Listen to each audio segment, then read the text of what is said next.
ये मेरे को कुछ समझ नहीं आ रहा। जैसे कि यही कोई कहाँ कहीं जा रहा है, खा रहा है, पी रहा है, इधर आओ, उधर जाओ, तो इनमें सब्जेक्ट नहीं होता क्या इसमें, कि किस किस तरीके से बनते हैं सब्जेक्ट्स की देखो वजह सेंटेंसेस? देखो राहुल, ऐसे है कि ये ज़रूरी नहीं है कि हिंदी और इंग्लिश लैंग्वेज में आपको एक जैसी चीज़ें दिखें। लैंग्वेज डिफरेंस होता है। जैसे आप बोल रहे हैं कि जाकर बताती हूँ, आकर खाती हूँ, ठीक है कि नहीं, पूछ कर बताती हूँ, तो इसमें आपको नो डाउट कि सब्जेक्ट नहीं दिख रहा, क्योंकि आप सब्जेक्ट मानते हैं। हर बार आप इंग्लिश में यही सीख रहे हैं, I, we, he, she, it, they. No doubt कि इंग्लिश जब आप बोलते हैं तो आप सब्जेक्ट का सारा सीधा सीधा आपको सामने दिखता है और आप बोल पाते हैं।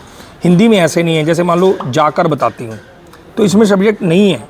नो डाउट आपका कन्फ्यूज़न जो है वो बिल्कुल जेन्युइन है, पर ऐसा नहीं है कि इसमें सब्जेक्ट नहीं है। आप जाकर बताती हूँ मतलब कोई लड़की बात कर रही है, तो यहाँ पर हम आई यूज़ करेंगे, ठीक है। और जिसको बताना है नेचुरली वो नहीं दिख रहा या नहीं उसके बारे में बीच में आपको एक क्लियरेंस मिल रही है, तो उसके लिए हम यू यूज़ करते हैं, ठीक है। अब बताने के लिए हम टेल यूज़ करते हैं, पर एडवांस इंग्लिश में हम लोग क्या है कि आपको लेट यू नो बोल देते हैं। क्योंकि ये आपको ये भी एक कन्फ्यूज़न होगा जब मैं आपको बताऊंगा कि ये को बताती हूँ, जाती हूँ, पूछ कर बताती हूँ, तो इसमें ता ते ती वाली जो चीज़ें हैं वो चल रही हैं।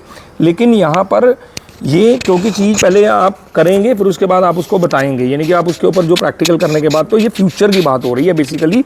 अगर आप कंसेप्ट को क्लियर करेंगे, लैंग्वेज डिफरेंस है, ठीक है। तो जैसे आप बोलिए, मैं आपको क्लियर कर देता हूँ एग्जाम्पल्स के थ्रू। जैसे आकर बताती हूँ, तो I will let you know after coming. Normally हम बताने के लिए टेल यूज़ करते हैं, पर यहाँ पर मैं एडवांस इंग्लिश में लेट यू नो का यूज़ कर रहा हूँ, क्योंकि आजकल हम इसी का इस्तेमाल करते हैं, ठीक है। जैसे मान लो बोलेंगे कि मैं पूछ कर बताती हूँ, I will let you know after asking.